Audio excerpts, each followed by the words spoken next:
Bismillahirrahmanirrahim. Assalamualaikum warahmatullahi wabarakatuh. Waalaikumsalam warahmatullahi wabarakatuh. Alhamdulillah, alhamdulillah wa syukurillah ala kulli ni'mah. Wassalatu wassalamu ala sayyidina Rasulillah Sayyidina Muhammad ibn Abdillah wa ala alihi wa sahbihi wa mawala wa la hawla wa la quwwata illa billah. Amma ba'du.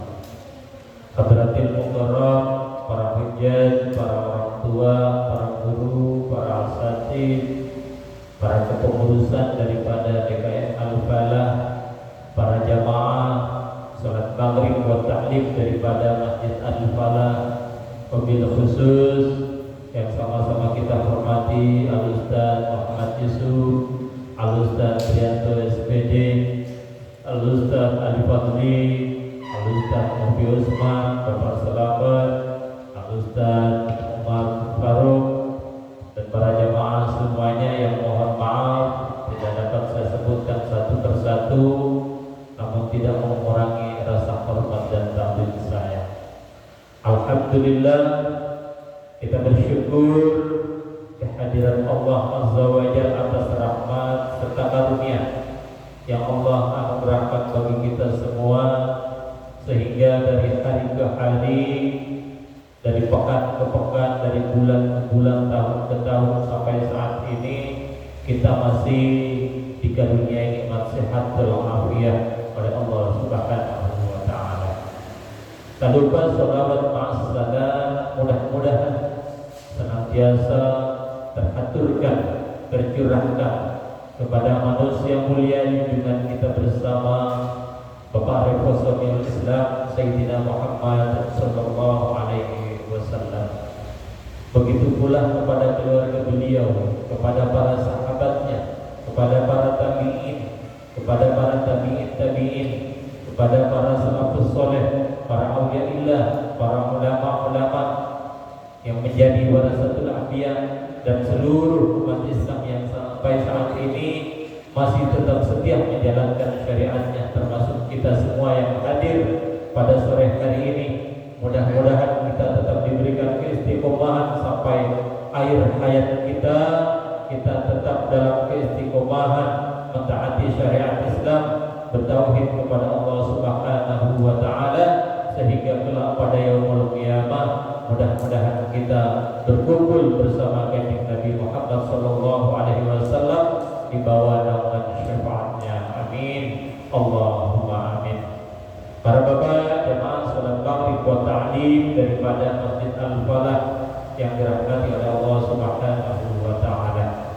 Seperti biasa, sebelum kita masuk ke dalam kajian, marilah kita bertawasul membaca suratul Fatihah dengan niatan mudah-mudahan dengan tawasul kita kepada kanjeng Nabi Muhammad sallallahu alaihi wasallam, apa yang kita pelajari sore hari ini dapat menjadi ilmu yang bermanfaat bagi kita, berguna untuk kehidupan dunia dan akhirat kita, dan mudah-mudahan duduknya kita menjadi wasilah terhantarnya barokah dan ridhonya Allah Subhanahu wa taala untuk diri kita dan keluarga kita bersama. Ala hadhihi niyyah wa ala kulli niyatin shalihah wa ila hadratin nabiyil mustafa sayyidina Muhammad bin Abdullah sallallahu alaihi wasallam wa ala alihi wa sahbihi wa azwajihi wa dhurriyyatihi wa ahli baitihi syawli lailahum al-Fatihah. A'udzu billahi minasy syaithanir rajim. Bismillahirrahmanirrahim. Alhamdulillahi rabbil alamin arrahmanir rahim maliki yaumiddin iyyaka na'budu wa iyyaka nasta'in ihdinas siratal mustaqim siratal ladzina an'amta 'alaihim ghairil maghdubi 'alaihim waladdallin. Amin. Radina billahi rabban wa bil islam dinan wa bi Muhammadin nabiyya wa rasula. Radina billahi rabban wa bil islam dinan دينا وبمحمد نبيا ورسولا رضينا بالله ربا وبالإسلام دينا وبمحمد نبيا ورسولا ربي زدنا علما وارزقنا رحمة. Bismillahirrahmanirrahim. Pada malam hari ini kita akan membahas beberapa hadis terkait keutamaan daripada sholat berjamaah. Sholat berjamaah ini mendapatkan perhatian khusus dari Kanjeng Nabi Muhammad SAW dan mendapatkan tekanan khusus dalam hukum fikih. Ya, kalau dulu saya lagi di Gabus, sholat zuhur sama asar jarang berjamaah karena pulang ngajar langsung buka pangkas. Nah itu saya punya teman ketua DKM masjid Jedrokan sampai Koben itu ketua DKM-nya jamaah taklim. Kalau jamaah taklim kan luar biasa sholat berjamaahnya. Datang ke rumah ngobrol, Ustaz kalau masih sholat di rumah udah gak usah pakai celana dan tirok. Ya, betul. Kenapa? Karena dari saking utamanya sholat berjamaah. Jadi kalau prinsipnya orang jamaah taklim, kalau orang masih sholat di rumah berarti bukan laki-laki, ya, perempuan. Kenapa? Dari saking pentingnya sholat berjamaah. Nah saya sendiri bukan berarti sudah sempurna, saya sendiri pun juga terkadang masih banyak sholat rawatib, sholat lima waktu yang kadang saya tidak bisa menjalankan sholat berjamaah karena berbenturan dengan tugas. Karena kita bukan di negara Islam. Kalau di negara Islam atau di pesantren dia kan tugas-tugas menyesuaikan dengan waktu. Nah, tapi kalau di kita kan kadang zuhur ya istirahatnya sebentar. Nah, adapun masalah keutamaan sholat berjamaah sangat luar biasa. Di sini ada beberapa hadis yang disampaikan oleh Rasulullah SAW. Yang pertama yaitu Rasulullah pernah bersabda kepada Abu Hurairah, "Ya Aba Hurairah, wahai Abu Hurairah," kata Rasulullah, "Shalli ma'al jama'ati walau kunta jalisan." Salatlah kamu dengan berjamaah walaupun dengan duduk. Walaupun ada kamu jalisan itu dengan duduk. Artinya walaupun gak kuat berdiri dipaksakan untuk sholat berjamaah. Fa inna Allah yu'tika bi kulli sholatin thawaba 25 fi ghairil jamaah.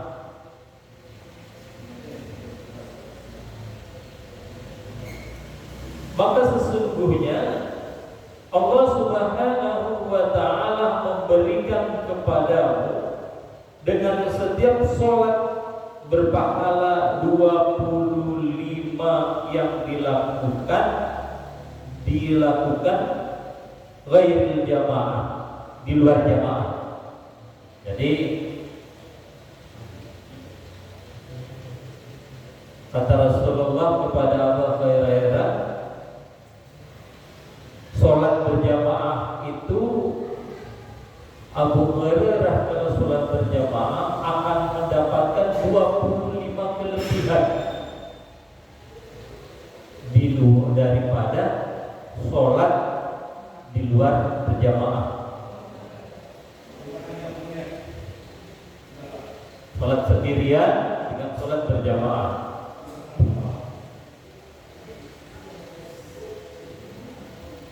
Kalau kita sholat sendiri, sholat isya, pahalanya ya udah satu kali keutamaan sholat isya.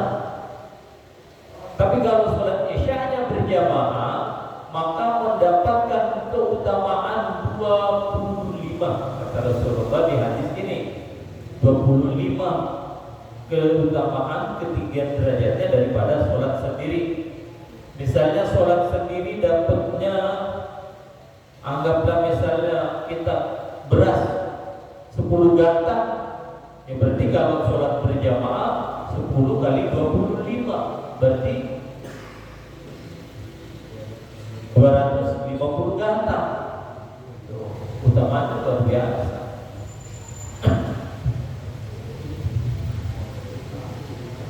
Kemudian di dalam hadis lain, fadlu salatil jamaati,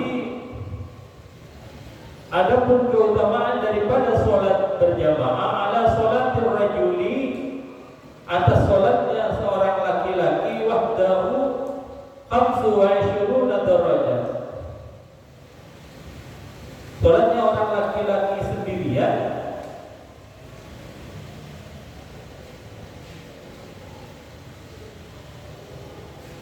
khamsu wa ishruna darajat, yaitu 25 derajat. Wa fadlu salat at-tatawwu'i fil baiti ala fi'liha fil masjidi kafadli salatil jama'ati ala salatil munfaridi. Dan keutamaan sholat sunnah di rumah atas melakukannya sholat di masjid itu seperti kelebihan sholat berjamaah atas sholat orang sendirian. Nah, kalau sholat sunnah lebih utama di rumah. Tapi yang dimaksud di sini bukan sholat sunnah qobliyah ba'diyah. Ya, karena kalau yang sholat sunnah qobliyah ba'diyah yang saya pahami enggak di sini, enggak di Timur Tengah, enggak di negara mana ya, orang yang mau sholat berjamaah kebanyakan sebelum azan udah di masjid. Kalau sholat qobliyahnya di rumah agak kekejar, karena antara waktu azan dan iqamah itu rata-rata kalau di Indonesia 5 sampai 7 menit. Kalau di Timur Tengah itu 15 menit. Kenapa? Karena memang warganya jauh-jauh. Ya, jauh-jauh. Rumah paling dekat itu kalau daerah lain yang tukang dagang ya. Kalau daerah di Masjid Nabawi itu paling dekat itu 1 kilo pemukiman dengan Masjid Nabawi. Paling dekat itu 1 kilo. Kenapa? Karena di lingkungan Masjid Nabawi itu ditempatin orang dagang dan apartemen orang yang umroh. Orang yang umrah dari Indonesia, dari Malaysia, dari mana-mana. Jadi kalau orang yang asli sananya itu paling dekat 1 kilo. Nah, tapi semuanya sholat berjamaah datang. Ada yang naik taksi, ada yang naik kendaraan sendiri. Dan jaraknya jauh, tempat parkir itu jauh dengan Masjid Nabawi. Dan masjid-masjid manapun dah. Ya. Walaupun di Malaysia juga yang saya alami 2022 itu, tempat parkir itu jauh dengan masjid sehingga orang zikir mau sebelum sholat maupun habis sholat itu tidak terganggu dengan bisiknya kendaraan. Jadi kalau sholat sunnah lebih utama sholatnya di rumah. Kalau di sini dibandingkan dalam hadis Nabi, orang yang sholat sunnahnya di rumah itu sama seperti orang sholat fardu di masjid. Pahalanya kita sholat sunnah di rumah sama seperti orang sholat fardu sendirian, bukan berjamaah. Orang sholat fardu sendirian di masjid. Itu keutamaan. Apa sholat apa yang di rumah? Sholat duha, sholat syuruk pagi, ya, terbitnya matahari. Kapan terbitnya matahari? Setelah matahari satu tombak kurang lebih tingginya, menjemput duha. Kalau duha agak siangan dikit, jam 7-an dah duha. Kalau syuruk jam 6, bisa jam 6:05, bisa jam 6:04, bisa jam 6 kurang, bisa jam 6:10, bergantung apa tanggal bulannya karena sama. Kalau sekarang zuhur itu jam 12-an lewat. Kalau bulan-bulan Maret, Februari biasanya jam 12 kurang 10 udah ada. Nah, sholat duha, sholat tahajud, sholat istikharah, sholat taubah, sholat tasbih, sholat mutlak ini di rumah lebih utama. Kenapa? Karena kata Rasulullah, jangan kau jadikan rumahmu seperti kuburan. Maksudnya rumah kita jangan cuma dipakai tidur aja, pakai sholat, pakai ngaji, pakai tadarus, pakai zikir. Jangan cuma rumah dipakai buat tidur, sehingga rumah tidak mengandung cahaya. Nah, Rasulullah itu rumahnya dengan masjid itu berdampingan seperti ini. Ini rumah Rasulullah, ini masjid. Makanya kenapa makam Rasulullah sekarang berada di dalam masjid? Itu dulu bukan di dalam masjid, tapi dulu di dalam rumahnya. Di dalam rumahnya, rumah Rasulullah.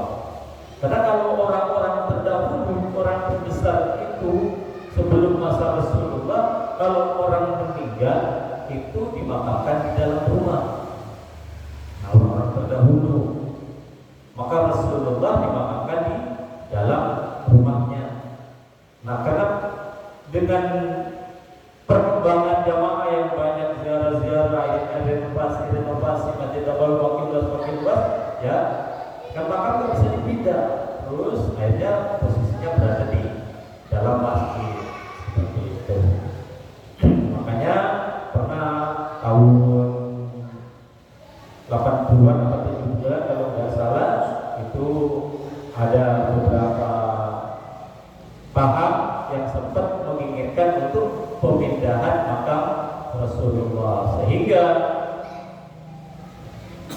Hadratus Syekh Kiai Haji Hasyim Asy'ari mengirimkan surat ke Mekah untuk tidak dipindah itu makam Rasulullah. Kenapa mau dipindah? Karena ada yang mengartikan tidak boleh sholat menghadap makam. Padahal bukan sholat menghadap makam, tapi makam itu sudah ada. Ya, makam Rasulullah itu sudah ada yang sebelumnya Masjid Nabawi belum berkuasa. Seperti itu. Nah, di situ juga yang membuat membuat bahwa orang yang meninggal itu hidup lagi, hidup dan melihat orang yang hidup. Kenapa berkatakan seperti ini? Ketika Rasulullah SAW di dalam riwayat Rasulullah meninggal dimakamkan di rumahnya. Ini kan rumah Sayyidatina Aisyah, rumah yang ditempatin oleh Sayyidatina Aisyah yang dimakamkan di situ. Sayyidatina Aisyah tetap di dalam rumahnya biasa, kadang buka aurat, nggak pakai baju, berada di dalam rumah. Ketika Rasulullah meninggal, kenapa? Karena Rasulullah suaminya. Kemudian meninggal kedua Sayyidina Abu Bakar As-Siddiq radhiyallahu anhu. Tetap Sayyidatina Aisyah di dalam rumahnya kadang buka aurat, walaupun ada makam Rasulullah dan Sayyidina Abu Bakar. Kenapa? Karena Rasulullah suami, Sayyidina Abu Bakar orang tua. Nah, yang ketiga, sahabat ketiga, yaitu sahabat kedua, makam yang ketiga yaitu Sayyidina Umar bin Khattab radhiyallahu anhu, dimakamkan pula di situ bersama Rasulullah di dalam rumahnya Sayyidatina Aisyah. Maka mulai itu Sayyidatina Aisyah di dalam rumahnya nggak pernah buka aurat, Kenapa? Karena ini makam Sayyidina Umar, bukan muhrim. Nah, kalau di kata-kata kita orang yang awam, lah kan dia makam. Makanya di sini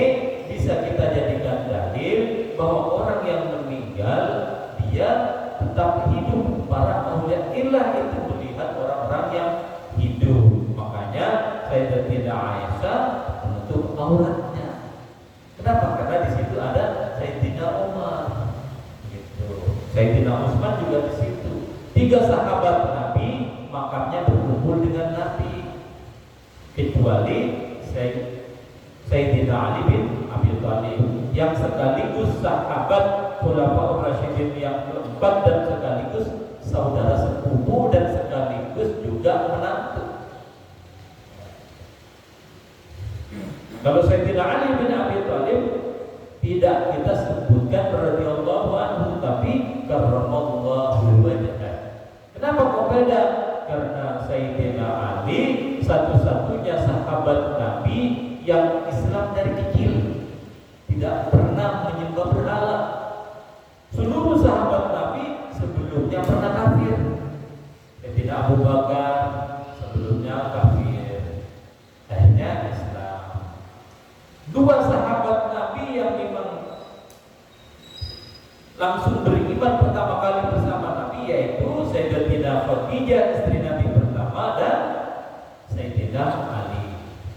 Nah, para jemaah yang dimuliakan oleh Allah Subhanahu wa taala, kita kembali ke pembahasan pada malam hari ini. Ya, itu tadi sedikit pembahasan tentang keadaan makam Rasulullah SAW. Jadi, walaupun Rasulullah rumahnya ketika hidupnya dulu berdampingan seperti ini rumah Rasulullah, ini Masjid Nabawi. Rasulullah sholat tahajud tidak pernah di masjid, tetap di rumah. Sholat tahajud Rasulullah berdampingan seperti ini. Di sebelah sana itu rumah Rasulullah, sebelah sini masjid. Ya, itu. Makanya di antara rumah Rasulullah dengan masjid di sebelahnya makam di sini, mimbar disebutlah raudhah.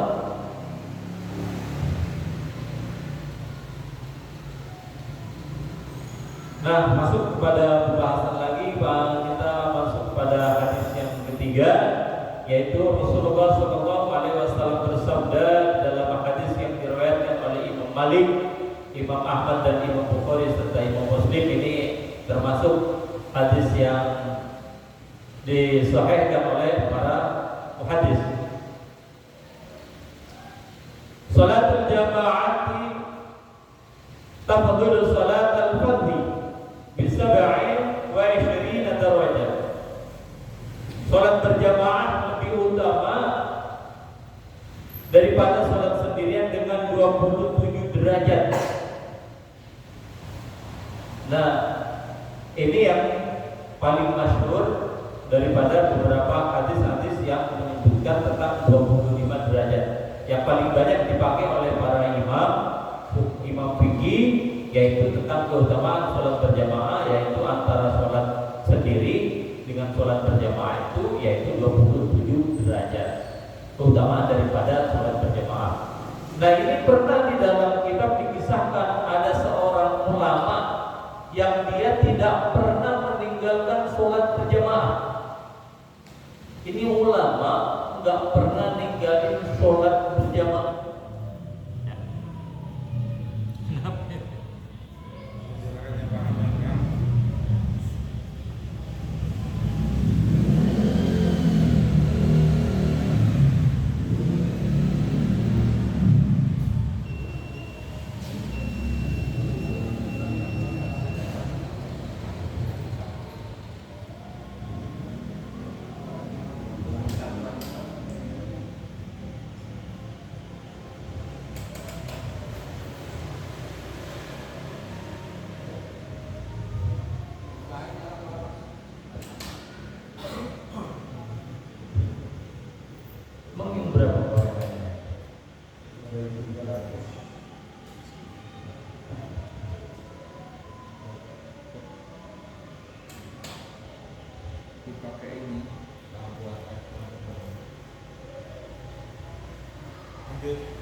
Lanjut ya.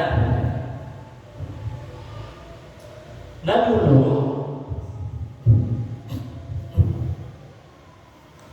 ada salah seorang ulama yang tidak pernah meninggalkan sholat berjamaah. Namun pernah kejadian beliau pada maghrib ngantuk yang sangat berat. Akhirnya beliau tidur sebelum sholat isya. Bangun-bangun sudah melewati tengah malam, sehingga beliau tidak sempat sholat berjamaah, sholat isya berjamaah.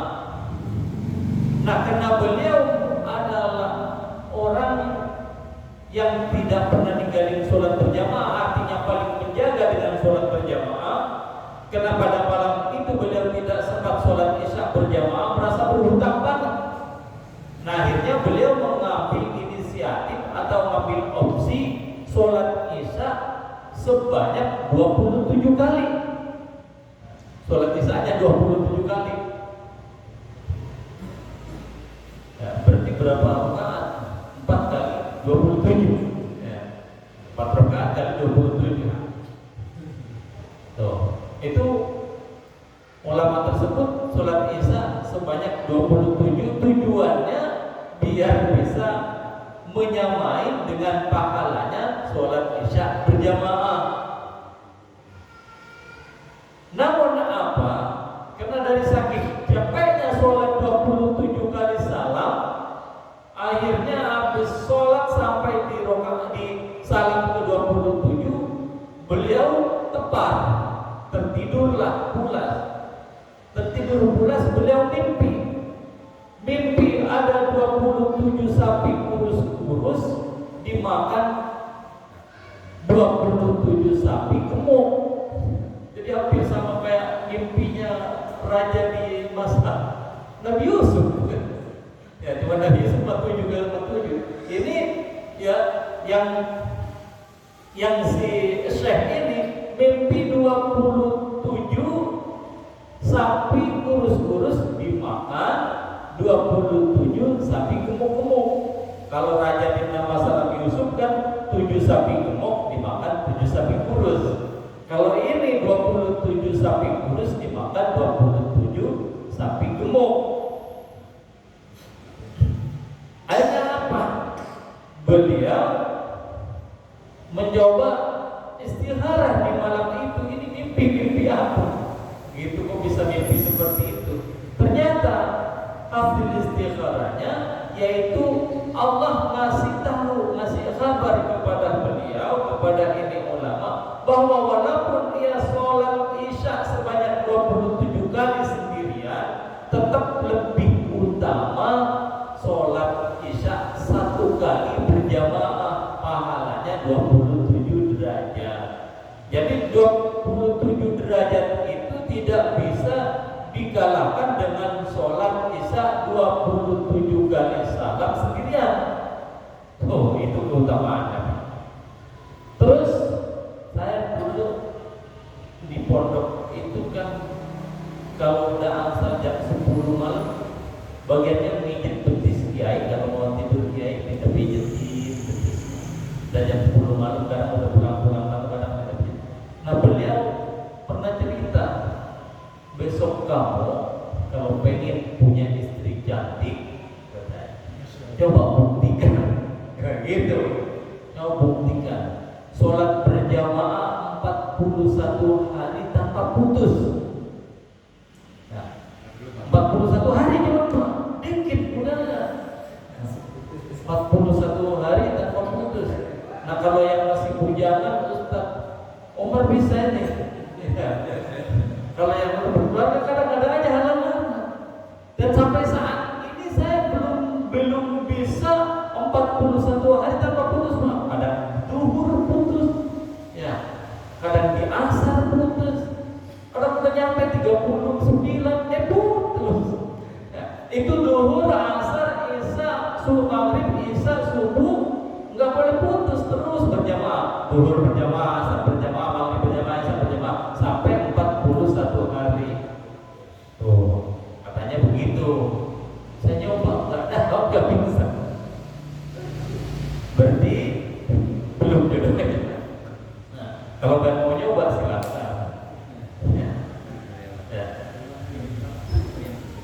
Itu kiai saya kalau mau tidur biasanya beliau beliau sebenarnya dipijitin betisnya dan banyak yang disampaikan sama beliau. Termasuk beliau juga awet mudanya, umurnya waktu itu udah 90 tahun itu masih giginya ini masih utuh, Pak.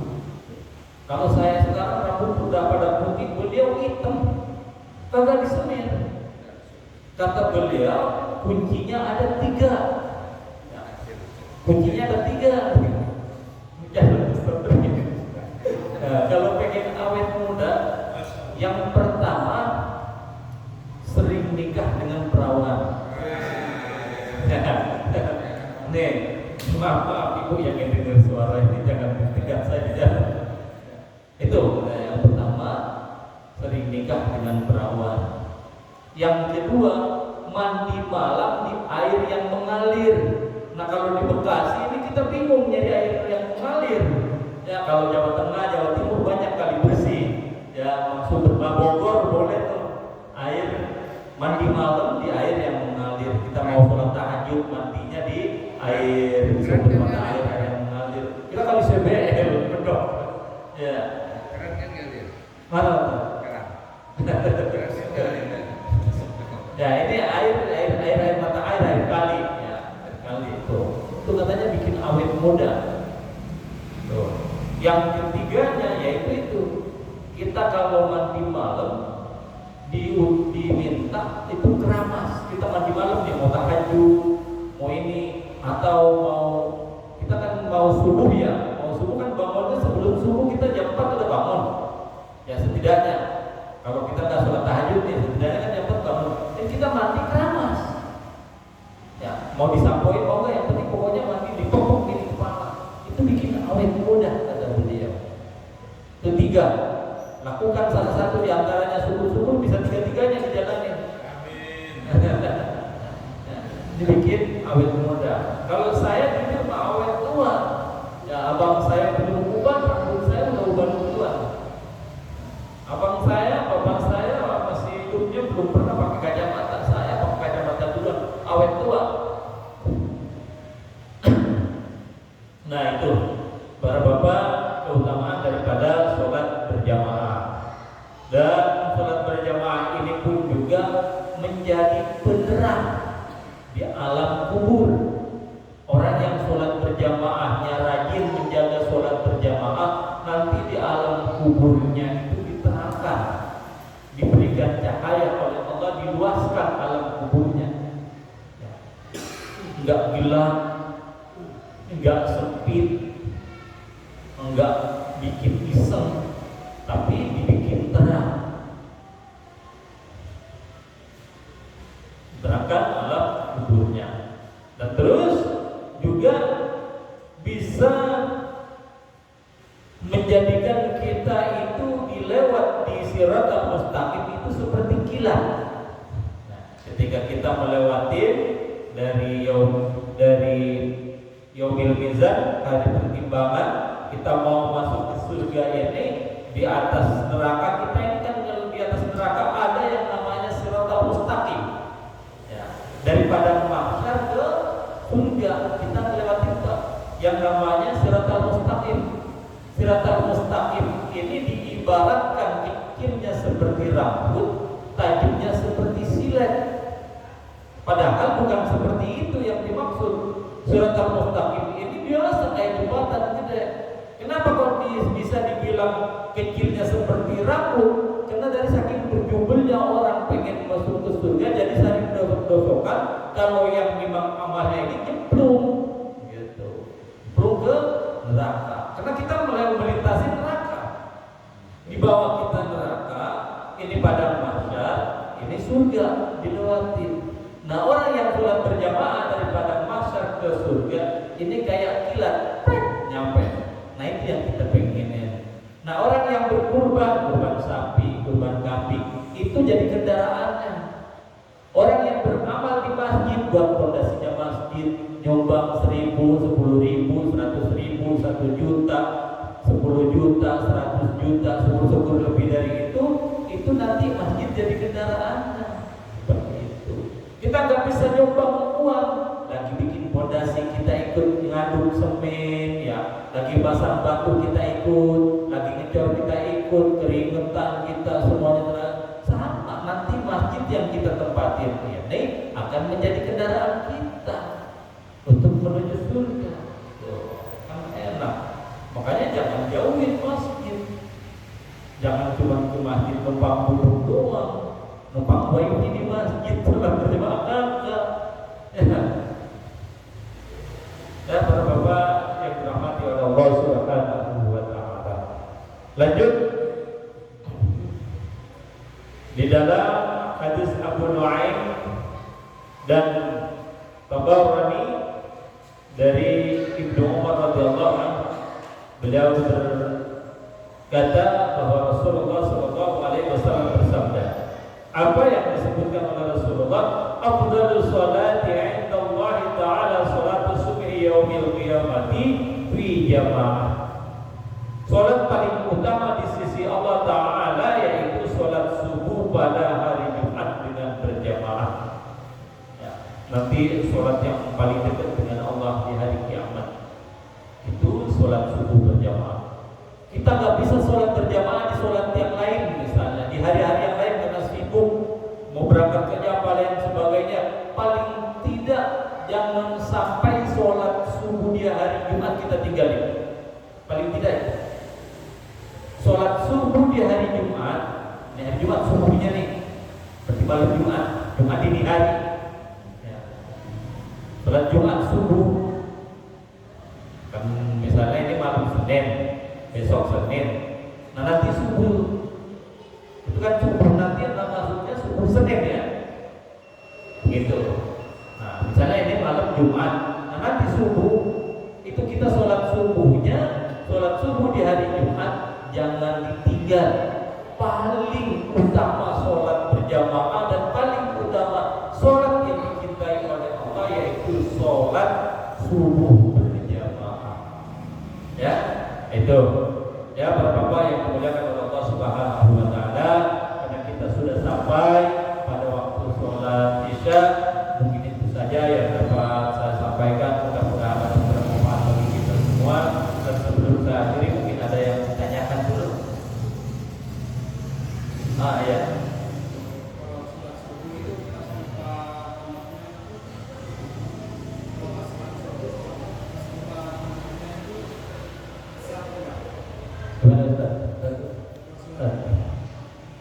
Yang ditanya ini yang ada peninggalan sholat dapat sholat subuh ya, senang ikuti imam. sholat subuh nggak pakai kunut, perlu sujud sahwi apa enggak gitu maksudnya?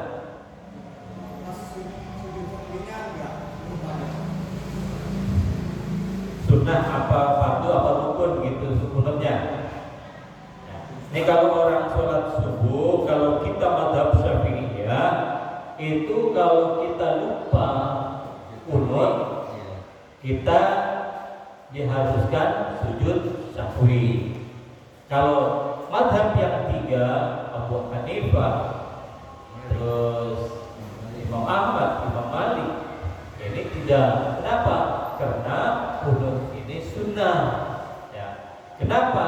Kalau Imam Syafi'i ini mewajibkan, tapi dalam hukum sholat nggak ada kunut ini ke dalam rukun, bukan rukun sholat tapi sunnah. Ya. Jadi walaupun kita mazhab Syafi'i umpamanya lupa nggak kunut dan lupa sujud sahwi pun juga sholatnya sah. Ya, sah. Tapi kalau umpamanya pun ingat mau sujud sahwi boleh. Ya. Umpamanya nggak sujud sahwi pun juga tidak batal. Kenapa? Karena doa kunut bukan bagian daripada rukun sholat. Nah kalau pembatalan enggak apa-apa. Misalnya ada yang mengatakan wah kunut ini bidah. Enggak. Kenapa? Karena Rasulullah pun juga pernah kunut gitu.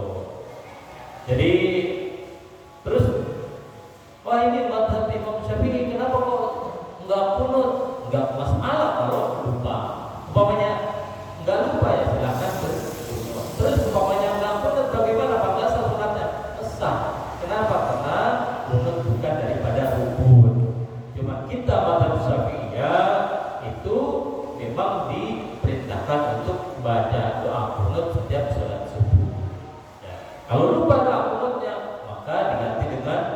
sujud sahwi. Lupa sujud sahwinya juga, nggak apa-apa. Paham di sini ya?